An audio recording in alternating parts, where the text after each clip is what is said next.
ഇന്ന് നമുക്കൊരു മട്ടൻ കറി വെക്കാം. ഇവിടെ ഇപ്പം മട്ടൻ സെറ്റ് ചെയ്ത് വെച്ചിരിക്കുകയാണ്. നമ്മൾ ആദ്യം കുക്കറിൽ എണ്ണ ഒഴിച്ച് ചൂടായ ശേഷം ബേ ലീവ്സും കറുവപ്പട്ടയും ഗ്രാമ്പുവും ഏലക്കയും ഇട്ടു. അതിനുശേഷം നമ്മൾ മട്ടൻ കഴുകിയെടുത്തിട്ട് മഞ്ഞൾപ്പൊടി, മുളക് പൊടി, മീറ്റ് മസാലയും ഗരം മസാലയും ചേർത്ത് കുഴച്ച് അതും കൂടി ഇതിലേക്ക് ഇട്ട് കൊടുത്തിട്ടുണ്ട്. ഇനി നമുക്കിതിലേക്ക് സവാളയും കൂടി ഇട്ടിട്ട് ഒരു 5 മിനിറ്റ് നമുക്ക് ലോ ഫ്ലെയിമിലിട്ട് വരട്ടിയെടുക്കാം.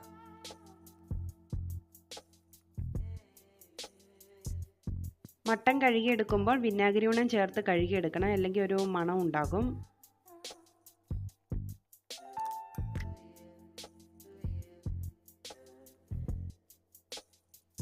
ഇപ്പം നമ്മൾ നന്നായിട്ടൊന്ന് വരട്ടിയെടുത്തിട്ടുണ്ട്. ഇനി കുറച്ച് വെള്ളവും കൂടി ഒഴിച്ച് ഒന്ന് ഇളക്കി നമുക്കൊരു 5 വിസിൽ അടുപ്പിച്ച് വേവിച്ചെടുക്കാം. ഫസ്റ്റ് വിസിൽ വന്ന ശേഷം നമുക്ക് ലോ ഫ്ലെയിമിലേക്ക് ആക്കാം. മട്ടൻ വേകുന്ന സമയം കൊണ്ട് നമുക്കിതിലേക്കുള്ള കൂട്ട് റെഡിയാക്കാം. അതിനായി ഇവിടെ കാഷ്യൂനട്ട്, ഗ്രാമ്പു, കുരുമുളക്, വറ്റൽമുളക്, കറുവപ്പട്ട, ഏലക്ക, പെരിഞ്ചീരകം ഇതൊന്ന് റോസ്റ്റ് ചെയ്ത് എടുക്കാം. ഒരു 2 മിനിറ്റ് റോസ്റ്റ് ചെയ്തെടുത്താൽ മതി. എന്നിട്ടിത് പൊടിച്ചെടുക്കണം. ചൂട് മാറിയതിന് ശേഷം പൊടിച്ചെടുക്കണം. ഈ പൊടിച്ചതിലേക്ക് നമുക്ക് 2 തക്കാളിയും കൂടെ ചേർത്ത് അരച്ചെടുക്കാം. നല്ല പേസ്റ്റ് പോലെ അരച്ചെടുക്കണം.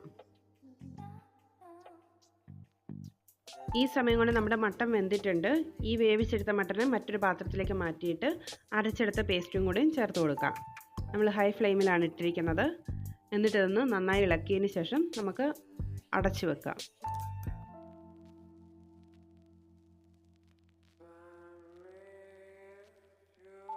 ഇപ്പോൾ നല്ലപോലെ തിളച്ചിട്ടുണ്ട്. ആവി പറക്കുന്ന കാരണം ക്യാമറ നന്നായിട്ട് കാണാൻ പറ്റുന്നില്ല. തിളച്ച ശേഷം നമുക്കിതിലേക്ക് ഒരു പീസ് ബട്ടർ, മല്ലിയില, കസ്തൂരി മേത്തിയും കൂടെ ചേർത്ത് നമുക്ക് ഫ്ലെയിം ഓഫ് ചെയ്ത് അടച്ചു വെക്കാം. കസ്തൂരി മേത്തി ചേർക്കുമ്പോൾ നമുക്ക് കയ്യിലൊന്ന് ക്രഷ് ചെയ്തിട്ടൊന്ന് ഇടുവാണെങ്കിൽ നല്ലതായിരിക്കും.